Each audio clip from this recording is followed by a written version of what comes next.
44 to 46.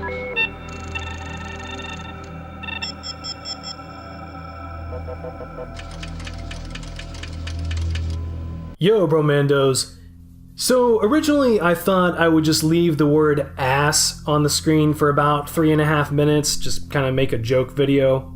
And that would be like the whole thing, but then I thought, why not share my real opinion? So I was at the movies last night, and I saw It, which I just released a review of yesterday. But I was at the movies, and I caught a new trailer for Blade Runner 2049 that was just released, the one with Dave Bautista. And it is basically exactly everything I hoped Blade Runner 2049 wouldn't be. Before I go into exactly why, I just want to provide just a little context. So, the original 1982 film is and always will be one of my favorite movies ever. If you asked me back in 2009, hey, why do you want to go to film school? I would have answered, to make movies like Blade Runner. And I don't put a lot of stock into the word art. I value the entertainment I get from a movie well over how artistic it tried to be. But in my opinion, Blade Runner, the original, is one of the only films with widespread appeal that I would also call a work of art. Yes, that's just my opinion. I realize that, and that may sound pretentious to you, but what made the original so incredible was the amalgamation of the production design, the cinematography, writing, and direction that has been emulated many times since that movie was made, but has never done quite as well since. Let alone the soundtrack by Vangelis, which is truly one of a kind. If you get a chance to listen to it, I would highly recommend looking it up. It's pretty incredible, pretty cerebral, I guess you would say. And to add more about the production design itself, the stuff you're seeing in that movie is real. The city was real. It was all lighted miniatures, matte paintings, and sets on sound stages, which, coupled with the lighting and smoke, gave it a very organic feeling. Same reason people prefer the older Star Wars trilogy to the prequels. And the unique blend of mixing the sci-fi genre with hard-boiled detective noir that came from the 40s is what really helped Blade Runner transcend the usual expectations and gain kind of a cult following, of people who consider it a masterpiece. And this new movie looks like it's going to be absolutely none of that. Ignoring the fact that its very existence sort of obliterates the ambiguous ending of the later cuts of the original that people found endearing, this trailer reveals that this movie is going to be basically just another lame attempt of a studio to quickly grab a lot of money by playing to people's perceived nostalgia. The scene with Dave Bautista, by the way, is lifted directly from an early draft of the original written by Hampton Fancher, an idea he and Ridley Scott liked initially, like having Deckard go and question somebody while there's like a teapot boiling in the background, but later they discarded and moved on to other things.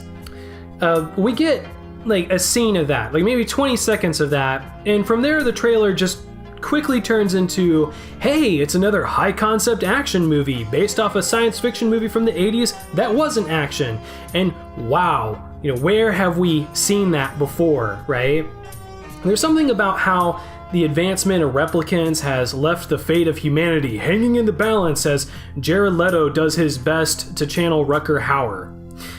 And now, I don't like remakes, or Jared Leto really, but something I found really appealing about the original and a lot of movies from the 80s in general is often how contained their stories really feel. They weren't constantly introducing you to some epic end-of-the-world plot device where the character has to act or everyone dies. Instead, you usually got something smaller that could be more thoroughly explored, like, hey, bad dudes just took over tall building and you're the only one who can stop them. Slices of life that you would never want to actually experience, but are pretty freaking badass when lived vicariously. Instead of the contained detective story set in the fascinating future mostly left to our imaginations instead of, explored, we're getting another movie with an end of the humanity, end of the world plot that at its focal point, again, just my opinion, sounds pretty damn boring and overused at this point. So I'm going to make a bit of a prediction here and say Blade Runner 2049 does not perform that well at the box office. It's already been reported that the production budget for this movie makes it one of the most expensive R-rated films ever made, potentially upwards of $150 million.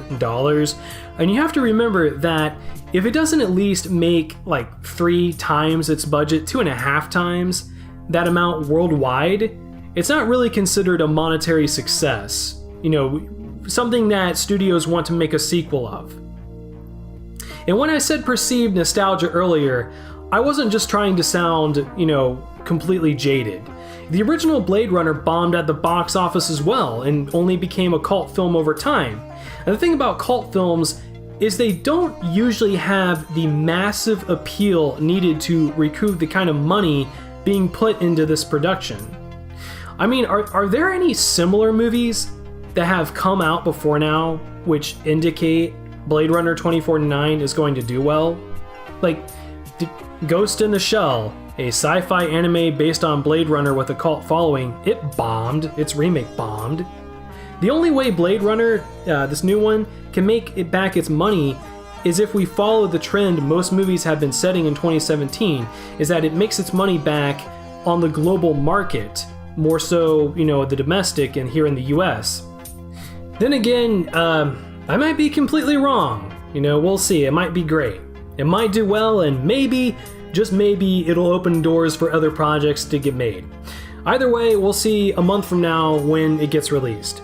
Anyways, thanks for watching, Bromandos. I know this was kind of the second video I made this weekend with, you know, kind of just picking on new Hollywood movies. I will have another video coming out soon where I'm going to talk about the business a little bit, kind of a follow-up video to one I made several months back called Far Left Hollywood is Dying, Good Riddance. That should be up in the next couple days. I usually make videos about movies and culture, so if you like, feel free to subscribe. Plenty more videos on the way for sure. As always, I'm THOMPSONATOR. I'll see you again real soon for more action.